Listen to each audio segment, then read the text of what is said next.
But if you are super clear with yourself and you're brutally honest with your truths, whether it's your core values, what your blocks are, all of those pieces that build you and where you want to go, that's undeniable. You might get the answer that you don't want to hear, but you're going to know that it's the right one. I'll have what she's having. Welcome to another edition of She Talks Confidence podcast. There's Tripodi, but my brother and I, since high school, we claimed the Italian pronunciation. So. Oh, is that what that is? The Italian pronunciation? Yeah. Okay. Hey, welcome back to the show. This is the She Talks Confidence podcast. I'm the person that's going to be running the show here today, and sharing her personal story is none other than Janine Tripodi. Janine, how are you? I'm good. How are you, Tony? I'm doing great. Janine is like me. She is a transitional life coach. She is also a Reiki master and certified hypnotist.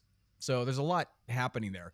Her website is called Intuary, which I love because I talk about intuition all the time because it has everything to do with true confidence. You work with transitions and women in going through divorce and amongst other things. And you say one of the biggest challenges for women leaving a relationship or navigating transitions is trusting her own voice again, which is exactly what true confidence is in and of itself. You talk about creating a plan that is guided by your inner compass, another thing, and support you as you pursue your life going forward. I absolutely love that. And so all that, teeing you up like that, giving you all that introduction, we talked prior to the show about sharing a story, and you decided to share a personal story about where you started in all this and how you got to where you're at and how your intuition and your confidence bloomed through that and is currently guiding you now. Yeah, absolutely. Thank you. That was a great intro. So yes, intuition is something that we all have. We're all born with it, and it's beaten out of us through the ages, right? So when you're a child, you have an instinct to trust yourself around people and situations and things. And as we grow and we learn to adapt to our society, we dull that sense a bit. So my story is really my confidence came back into my life or started with these big transitions. And these big transitions in my adult life include infertility, miscarriages, the unexpected death of my newborn son, and then making the choice to leave a 20-year unhealthy marriage. So throughout these major life transitions, one thing was very steady. And it was when I tapped into my intuition and when I truly stepped away from the chaos around me and got grounded and rooted, I was able to really feel first what my next steps should be. So that's my very quick answer to how did my confidence. We all go through our ebbs and flows going through childhood, and then it kind of gets beaten out of us through institutionalized, especially with women. And I talk about that a lot, especially with my clients, the fact that all the systemic misogynistic nonsense that goes on, but that's not a crutch. And we don't talk about that as a crutch. Right. But also just the way that things work, and we get very self-conscious about things. Our confidence starts to go down. We start comparing ourselves to everybody, especially now on social media. And when you got to the point where these tragic things were starting to occur, was there a tipping point for you where it finally broke you to where you finally said, I got to do something about this? Oh, hands down. Yes. So I had memories of a lot of clarity. When I was about 8 or 9 years old, I had some super clear understandings of my universe, I'll say. And when I was going through these situations, starting, say, in my late 20s, my 30s, I was remembering this time when things were more clear. So for me, clarity breeds confidence. And there was no clarity in the chaos in all of these situations. When I say like rock bottom is something that everybody always says, but when you get to the point of you're like, I don't even know which way is up at this point. You take a left or you take a right. And my right has historically been, I become insular, I try to ground myself. That's when I decide, right, I need to be tapping into my higher self, to my guides and angels, to however I see my universe. And that gives me the strength and clarity to get grounded and to really just hear myself over, like I said before, the chaos around us. And from that space, when there's really no other choice because you've dug so deep to find your own truths, there's just no denying it. There's such clarity that the confidence comes. The next steps come. Whether you like it or not, whether you want the answers to be that or not, you're taking those steps very clearly. You're suddenly on solid footing. It may really suck, but you are confident that you're on the right path. I don't know if you found this with your clients or not, but what I found, and even personally, what I found is you get down to the bottom and it's the confusion's still there. And you're like, oh, I can't go any further. And oh, what's the truth? And I don't know. And then you keep grasping at straws or asking other people. That means you're not at the bottom yet. Yeah. When you're at the bottom, the clarity of what is and the absolute truth of all of the things that a lot of times your conscious is keeping you from accepting, that's when you're at the bottom, where you realize you're a dumpster fire, because we all are in one sense or the other. And then you're able to accept. And that is, we talked before the show, the clarity and the acceptance is the essence of intuition, and it's the essence of true base confidence. Once you finally got down to that point and realized everything and had the clarity and had the epiphany and almost the flash of light to where you had to make a turn, you had to make a change and a shift, what was your first step out of that? So obviously different with whatever situation you're dealing with. But for me, I'm such a visual person. It literally felt like I was ready to take a step onto a step, to take literally physically move. And from there, I sit down and I journal and I write down my next steps. I'm ready to do this, and these are the ways I can do it. It really does illuminate for me when I get to that space. And it can be a clouded thunderstorm the day before. But so to answer that, for me, when I finally do get to that point, and it's like it's new every time, right? You go through another sort of life transition. And for me, I forget, geez, how did I handle that last time? I don't spend the time to reflect, which would be very helpful. Isn't that crazy that we don't remember that? It's like such an important tool and a thing that you can use all the time. And we're like, oh, wait a minute. I'm back down here again. What the hell did I do the first time? Yeah, It's crazy that we don't remember that. It is true. It's like childbirth. It does get easier, although I wouldn't know, but yeah, that's a good analogy. Yeah. The decisions start to come like popcorn for me. And I actually have seen that happen with my clients too, because truly, like deep down, I really believe we already have all of the answers. We're just filtering through the chaos to figure out what we want to do. And so much of that comes with filtering out the expectations of our society, the expectations of our partners, the expectations of our kids and our parents and everyone in our world, the expectations of people we don't even know, social media, right? What I found is that they're waiting for permission. Yes. Instead of giving themselves permission, they're waiting for other people to give them permission to do it. And you're like, no, that's not the point at all. The whole point is that you have the answers and you need to give yourself permission to do these things. You're so right. Actually, it's interesting that you just brought up before I started the transitional coaching, which I really love. It's tangible. I can incorporate the metaphysical side and also the run this through your logical mind side, right? There was a point right around COVID where I got a lot of clients coming to me for energy work who were looking for the answers, looking for give me permission, tell me this, do this. And really, we can't do that for each other. We have to just help people see that they do have the answers, that they have the clarity, that they can give themselves permission. So empower. I do. Yeah, the empower. I come up against that all the time with clients. And a lot of times they're clients of mine in the first place is because they come to me and they don't know and they're confused and they're looking for permission and from their little circle and they're getting 18 different answers. The whole point is you'll never get 100% of a particular direction from whomever you're speaking to and that's not even the point. The point is it's supposed to come from yourself.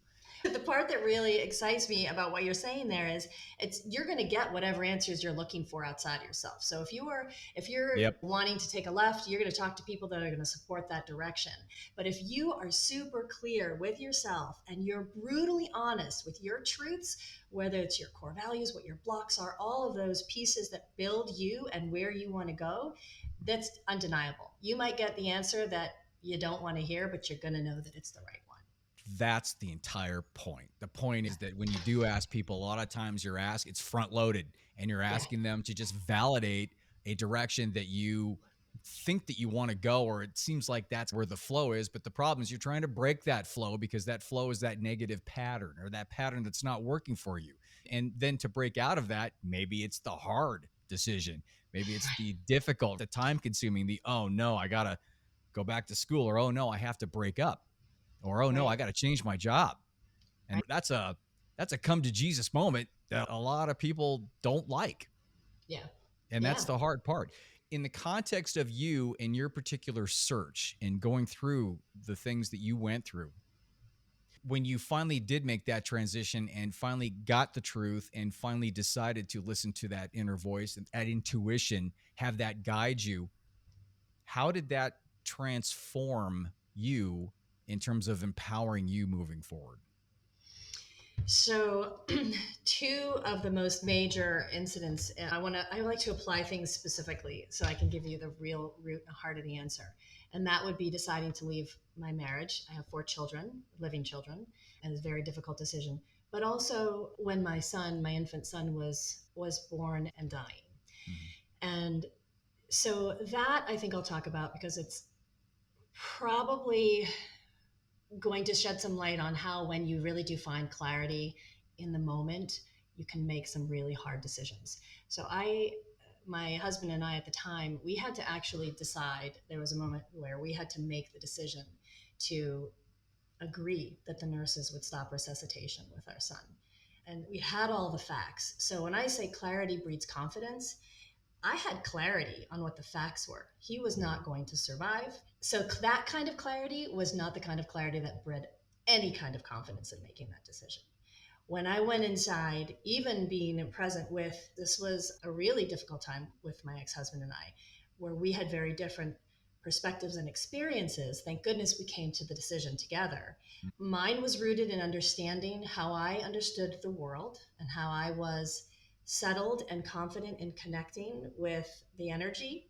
And it's a bit inexplicable, and I certainly don't have enough time to go into it there, but it was that moment where I turned into myself to make that choice. That was where the clarity came for me. I understood the facts. It's important to understand the facts, but I also needed to mesh that sort of metaphysical side, that internal side, that heart side, that spiritual side, to get my clarity to make that choice. When you have that decision, or rather when you have that clarity, you can move forward in decisions that are heartbreaking and still know that you're making the right one. That's such a great point. Just having the facts doesn't necessarily mean you act on that specifically, because it's very contextual, and it all depends upon how that works for you in that current situation, which I can't even imagine how difficult a situation like that would be. In moving forward from that, did you find that one tragedy and what you learned through that continued on and or transitioned into other aspects of your life? Did that moment of intense level of clarity work and kind of move with you through the transitions that I think happened after that too? Absolutely. So yes, it was, losing my son Max was the worst possible thing one could ever imagine. And it was also, and this is where a lot of people have a hard time understanding, it also led to some beautiful life changes, not just for me, for my family, for people who knew us, because nobody knew him, even the doctor that supported us throughout his life and death. So it shifted for me, it shifted the way I saw the world again. It opened my eyes back up to the way I've always understood life to be. And it was and always will be part of that, like, building growth of how I move through the world. I would certainly never wish it to happen. I would change it if I could. I cannot. And so from that experience and that clarity, I will take all that I've learned, and I still watch it grow, and I still watch it blossom, and I still see the impact that not just my son's brief life had, but the experiences around it, how we dealt with it, how we still continue to move through it, affect my children who were born after him. Did that chain of events that were happening in terms of the incredible transition of life, did that lead you to doing the coaching? Did that lead you to doing the Reiki and everything else? Definitely to the Reiki. So I actually hadn't heard of Reiki before. And so after my son passed away, I would go to my friend Jeannie's Pilates studio in Oregon. And I didn't do Pilates, I just wept on the reformer. And it was my therapy for months and months.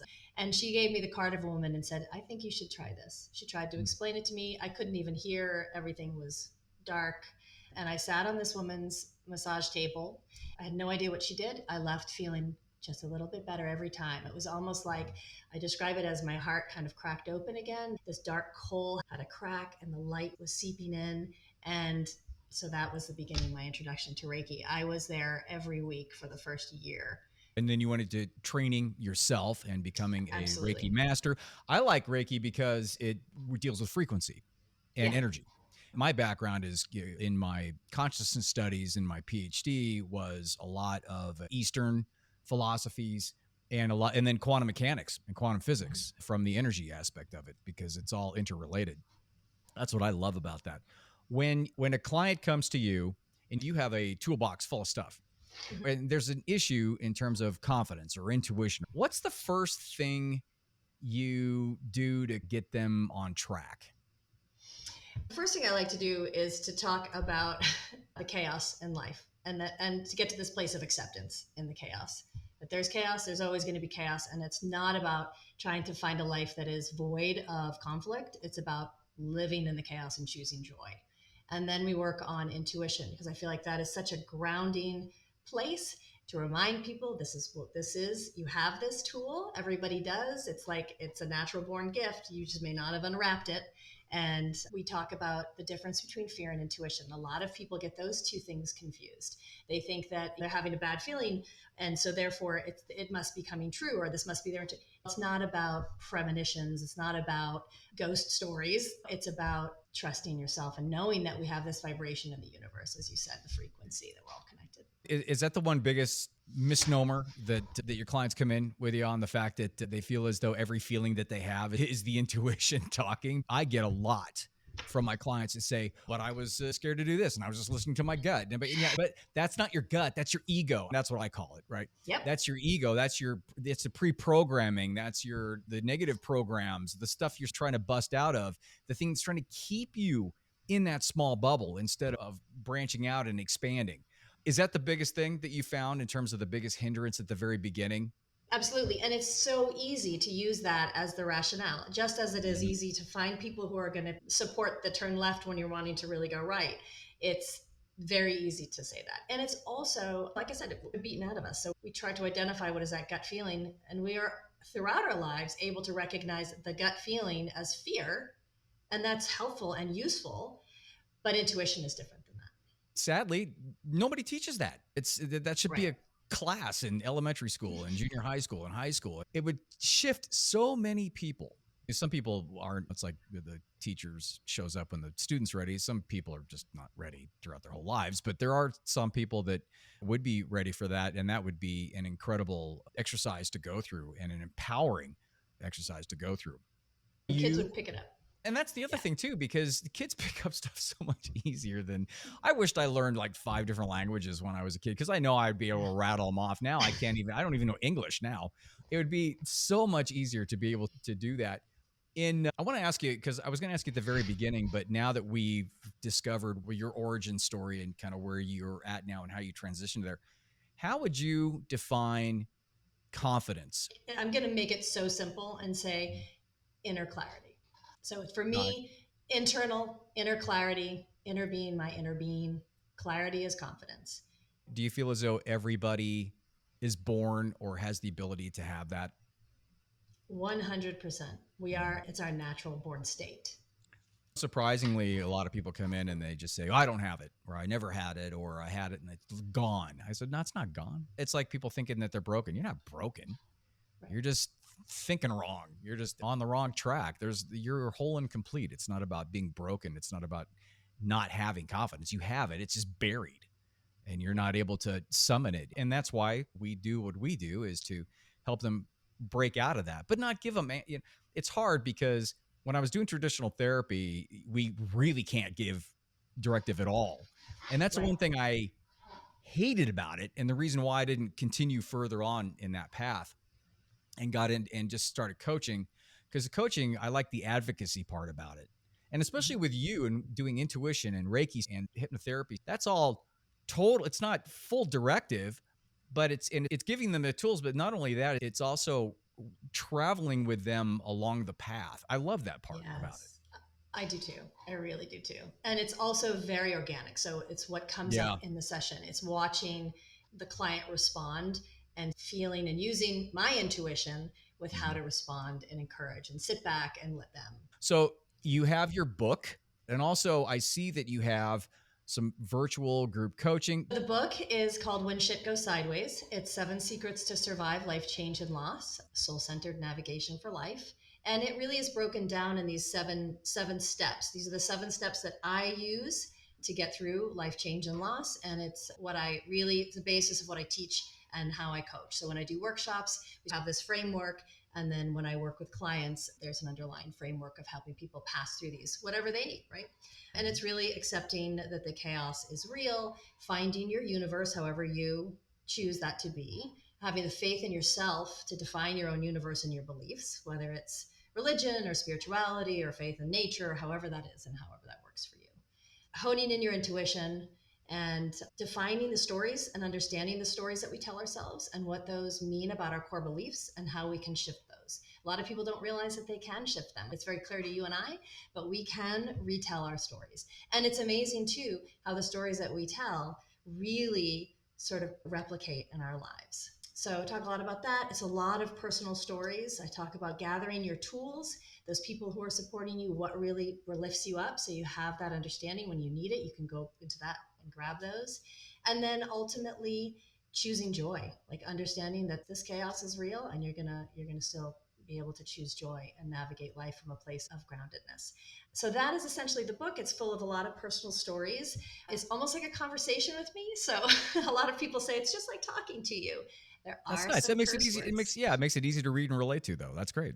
Yeah, perfect. But there are some curse words. If you listen to the audio, just FYI. Just in case. And if you're used to listening to my show in the past, you'd be fine with that. That's not a problem. Or read my book, which is littered with it. So that's fine.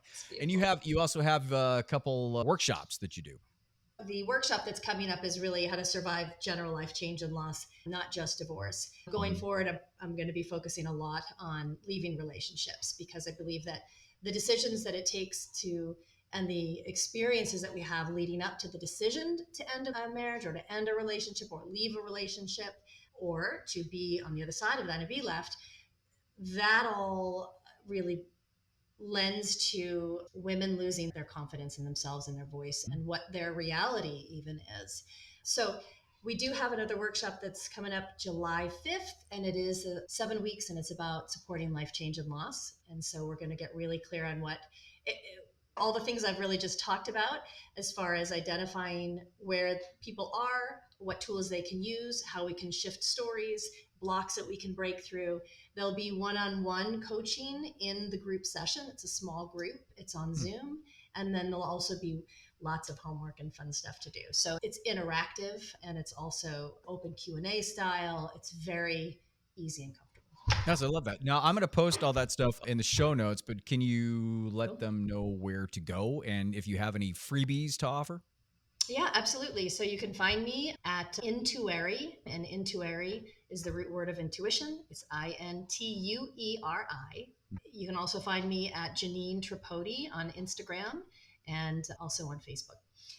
So you can anyone can jump on my website, intuericoaching.com, and you can download a free PDF that really walks people through the difference between intuition and fear, how to decipher it, and some exercises that they can do so they can really learn how to do that. It's pretty detailed information. That's the ability to do that, to determine the fact, or to see if it is fear or if it is intuition. Huge step. Even just that one step would be a game changer for a lot of people if they could trust themselves to understand the distinction between those two. Yeah, and you just said it. It's trusting yourself. 100%. Thanks, Janine. I appreciate it. And if you want to get a hold of her, all the stuff will be in the show notes. If you want to get a hold of me, you know how to get a hold of me. It'll be Tony@javabud.com, JAVABUD. This is on YouTube. If you're watching, hello. If you're on the platform, you can always go to YouTube if you feel like watching us banter back and forth. Hope things are well, and I will, as usual, talk to you next week. Bye. Thanks, Tony.